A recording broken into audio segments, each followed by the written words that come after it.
श्री परशुराम युवा मंचच्या वतीने श्री परशुराम जयंतीनिमित्त भव्य शोभायात्रा संपन्न। आज दिनांक 29 एप्रिल 2025 रोजी श्री परशुराम जयंतीनिमित्त धुळे शहरात विविध कार्यक्रमाचे आयोजन करण्यात आले।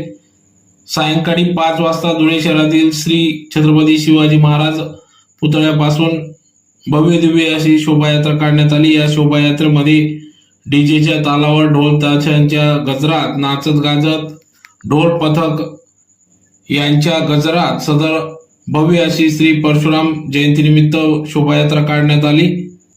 यावेळी महिलांनी देखील लेझिम पथक सादर केले, तर मोठ्या संख्येने सर्व समाज बांधव या ठिकाणी उपस्थित होता। तर सदर या कार्यक्रमात अतिशय जल्लोषात सदर श्री परशुराम जयंतीनिमित्त भव्य शोभायात्रा काढण्यात आली। या कार्यक्रमासाठी संपूर्ण श्री परशुराम युवा मंचचे सर्व पदाधिकारी यांनी अथक परिश्रम घेतला, तर अतिशय जल्लोषात उत्साहात श्री परशुराम जयंती ही उत्साहात साजरी करण्यात आली।